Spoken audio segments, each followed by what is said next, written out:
So a couple of days ago, I was reading Conquest of a Continent by Madison Grant, and I'm pretty much through it now. But around page in the early 200s, somewhere around there, he makes a point that it's not even really a point; it's just a historical fact that he notes. Where he says that manual labor leading up to the Civil War was done by blacks in the South and lower class whites in the North.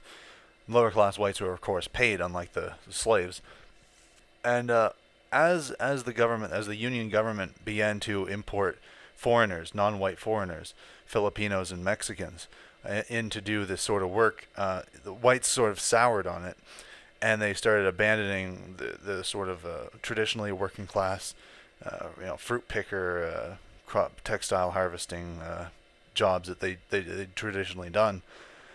And it's a very interesting point that he makes because today we always hear from leftists that will say things like, well, we need these foreign workers because whites don't want to do these jobs. Well, I could counter that by saying, well, maybe the reason whites don't want to do these jobs is because they don't want to work alongside Mexicans and Filipinos, and also maybe they don't want to do work that is associated with low status foreign workers.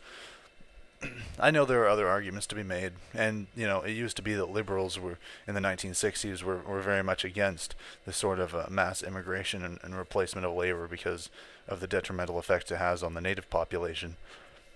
But I just find that very interesting because there's no leftist that wants to reform this. You could, in theory, make these sorts of jobs more enticing to white people. You could try to reform the public view of this sort of work by showing it as a heroic thing, and by of course, putting into place sort of immigration reforms that people like us would want to do. But none of them are any way interested in doing that. And it's interesting because it's very hypocritical. Because when you think about the gender division of labor as opposed to the racial division of labor, you always hear leftists decrying the masculine traditional man, this ignorant blue collar guy that'll say things like, "I don't want to do the laundry," or "I don't want to do the dishes. That's woman's work," right? The idea of woman's work is so offensive to them, and they've spent millions of dollars in decades giving out bursaries and grants and scholarships to women to try to go into the STEM fields, and they've been trying to tell us to get in touch with your feelings, goy, that sort of garbage, to try to break down the gender division of labor.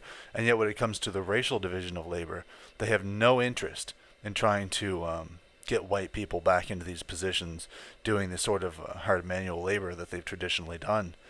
And I just find that very interesting. It's very hypocritical of them, and no one really points this out.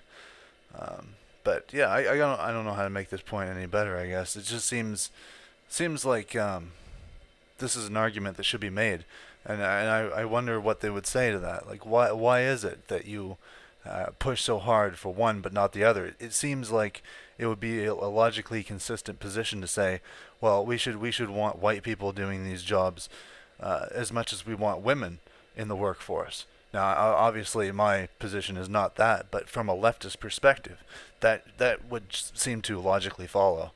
But yeah, I'm interested in if any of you have ever had a conversation like that with a leftist or ever brought up that point. I would just wonder how it will go. But yeah, I might start trying to use this argument just to see what the leftist explanation for it would be. So thank you for listening.